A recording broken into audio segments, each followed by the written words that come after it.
Salam alaikum, c'est Samir d'Objectif Arabe, j'espère que tu vas bien. Donc on a déjà fait 3 cours ensemble. Là, on fait le 4e cours. Donc, qu'est-ce qu'on a vu dans les cours précédents? J'aime bien faire un petit récapitulatif pour voir si tu as assimilé un peu tout ce qu'on a vu ensemble. Donc, dans le premier cours, qu'est-ce qu'on a vu? On a vu un aperçu général de l'alphabet arabe. On a vu qu'elle était composée de 28 lettres et qu'elle se lisait de droite à gauche. Ça, c'est le premier cours. Dans le deuxième cours, on a vu que l'arabe était composé de 3 voyelles. De la fatha avec le son A, de la kesra avec le son I et de la damma avec le son OU. On avait vu également que l'arabe était composé de 3 voyelles longues. Ça, c'était les voyelles courtes juste avant. Là, c'est les voyelles longues.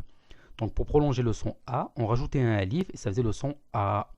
Pour prolonger le son I, on rajoutait un ya et ça faisait le son I.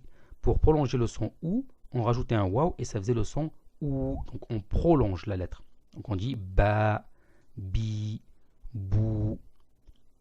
Ensuite, dans le troisième cours, qu'est-ce qu'on a vu? On a vu une autre règle qui est très importante, c'est le tenwin. Le tenwin, on avait dit que c'était le doublement de la voyelle. Donc, au lieu de mettre une fatha, on en met 2. Et donc, ça fait le son an. Et donc, on dira par exemple ici ban. 2 kesra, ça fait le son in. Donc, on dira bin. Et 2 damma, ça fait le son un. Et on dira donc bun. Et on avait vu que les lettres de l'alphabet arabe avaient une disposition, une position, une écriture différente selon leur position dans le mot, que ce soit en début, en milieu ou en fin de mot. J'espère que tu as pu regarder un peu le tableau que je t'ai donné pour pouvoir lire ensuite tes premiers mots, Inch'Allah. Qu'est-ce qu'on va voir aujourd'hui? Une astuce pour que tu apprennes plus facilement les lettres de l'alphabet. Une astuce pour que tu apprennes plus facilement la prononciation de l'arabe et que tu sois beaucoup plus motivé dans ton apprentissage. C'est quoi l'astuce? C'est qu'en fait, en langue arabe, l'alphabet arabe, comme on a dit, elle est composée de 28 lettres. Sache que sur les 28 lettres, il y en a 16 lettres qui ressemblent au son du français. Donc c'est plus de la moitié. Il y en a 16 et il y en a seulement 12 qui ont un son différent au français. Et même dans les 12, il y a des sons qui sont très faciles à prononcer et que je suis sûr que tu connais déjà. Donc, qu'est-ce que je te propose?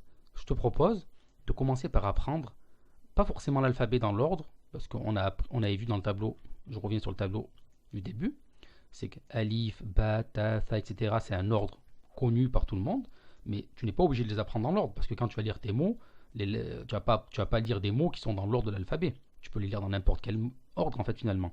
Donc, ce que je te propose, moi, pour que tu puisses garder ta motivation, c'est de commencer par apprendre les lettres de l'alphabet qui ont un son identique au français. Comme ça, tu auras fait le plus gros du travail, tu auras appris les 16 lettres qui ont un son identique à ta langue maternelle, donc tu n'auras aucune difficulté de prononciation. Ça va te motiver parce qu'au début, quand on réussit quelque chose, ça nous permet de garder la motivation et de continuer par la suite. Tu auras fait le plus gros du travail. Donc là, je t'ai fourni un tableau avec les 16 lettres ici en bleu qui ont la même prononciation que le français. Le alif, c'est le son A. La lettre ba, c'est le son B. La lettre ta, c'est le son T. La lettre jim ou ja, c'est le son j.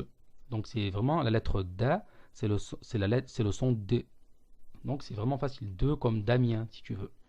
Ta comme table, ba comme bouche, etc. Donc c'est vraiment facile. Et dans le tableau que je t'ai fourni des lettres de l'alphabet, je te montre des techniques pour la prononciation. Et cela en orange, c'est les lettres qui sont un peu plus difficiles à prononcer. Quand je dis difficile, c'est un bien grand mot parce que la plupart elles sont faciles à prononcer. Certaines, on peut rencontrer quelques difficultés, mais de manière générale, elles sont faciles à prononcer.